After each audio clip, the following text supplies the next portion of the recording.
Hello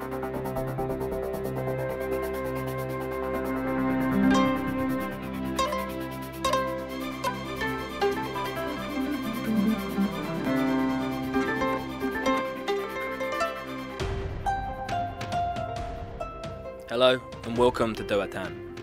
I'm Oliver Slow. This week, Doh Athan reports on the Thai border town of Mae Sot, where a centre has been established to support survivors of domestic violence.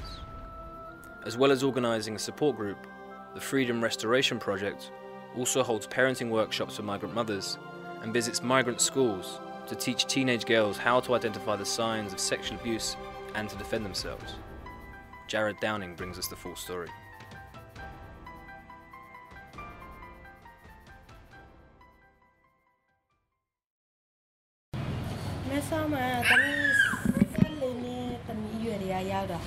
It is a hot afternoon in an open-air cafe at the border town of Mae Sot, Thailand. I'm chatting with Ma Kim Myo, a 28-year-old migrant from Myanmar who's holding her toddler and telling me the story of her marriage. The beginning, she is not married yet. After I came to here, she got married. Kim Myo met her husband, another migrant, in Thailand, and they were happy at first. Then they had a few kids, and it was harder to make ends meet with her husband's job at the lumber yard. Life got stressful, their fights got worse, and he began to hit her. She married to her husband. At the beginning of 1 or 2 months, they are fine, okay. Until today, she was abused by her husband for many reasons, like a kick or slap or beat it, something like that. Kim Myo didn't think her friends would help because husbands hitting their wives isn't exactly unusual in her community, and she didn't want to be called ungrateful or naggy. She was also worried that if she went to the police, they would find out her family was undocumented and arrest them. She knew that this meeting is about domestic violence. At the time, she was abused by her husband, and then she interested in this meeting, so that she come and join to our meeting. What she found in the end was this cafe, where later today, her and about a dozen other women will gather to catch up, talk about their problems, and encourage one another to fight back.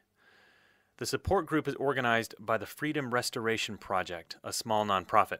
My real name is Wattaraporn and my last name is Gu Keo Kasem, but I go by Sia, like see ya later.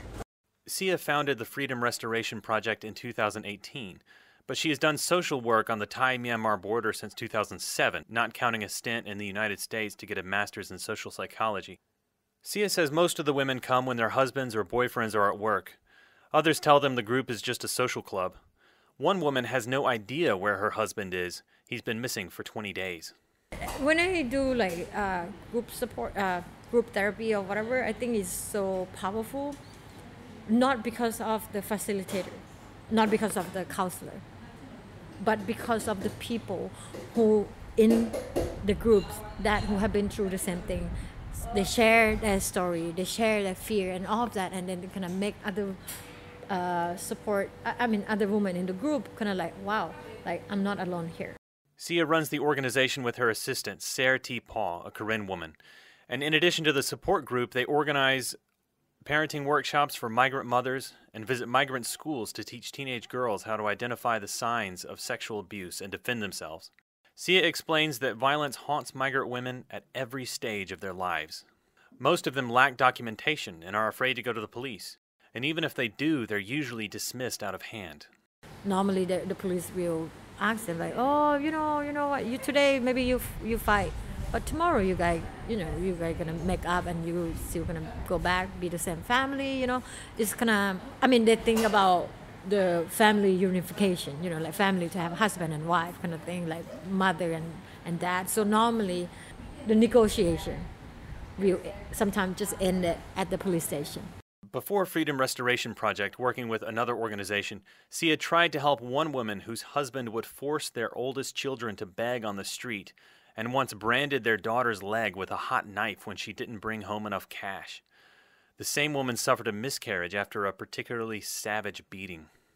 So when she was with me for a few weeks. She told all the story. She said like, oh my gosh, I'm not going back anymore. He's so violent to me and to my kids. There was one time, he broke my arms, and another time he broke one of my front tooth, she lost her front tooth. And then the worst thing that happened to her is that when she was pregnant, one of the babies, he beat her until the baby died in the womb. Sia's organization, an NGO called Compassio, offered the woman an apartment and other resources. But in the end, she just went back home. And she said, no, I'm not going back. I'm going to stay here, I'm going to stay with you.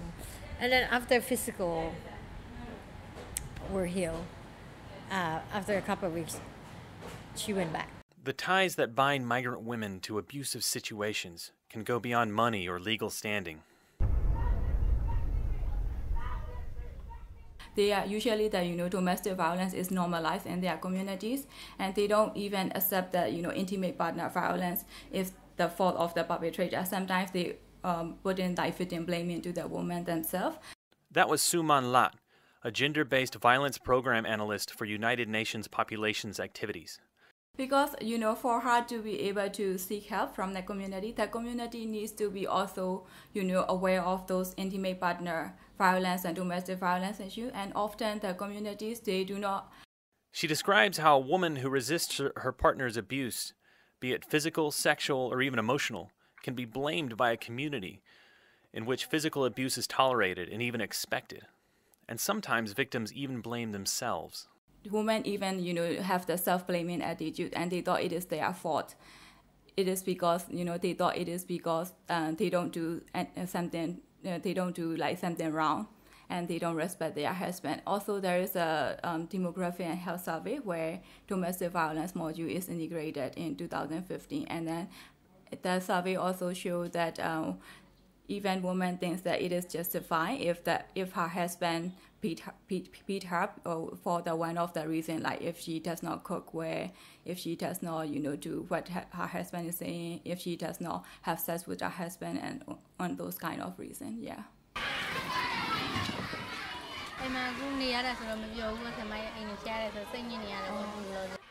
Ma Te-U, a 25-year-old migrant from Molomyine, speaks with me from the lawn of a migrant school where she attends Freedom Restoration Project's parenting workshops.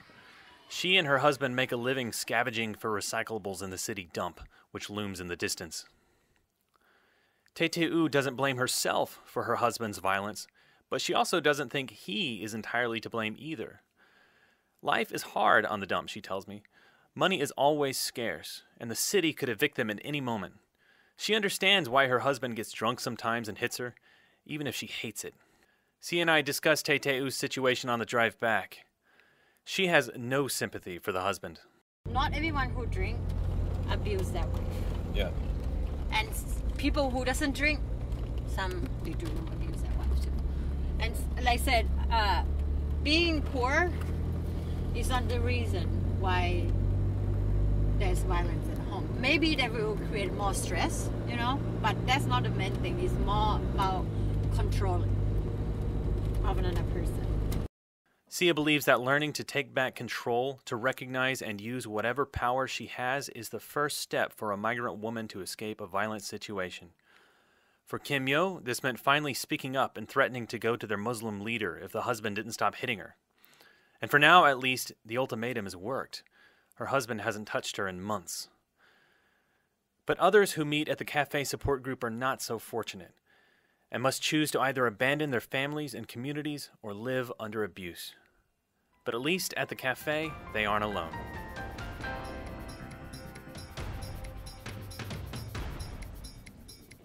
We hope you enjoyed this edition of Doh Athan.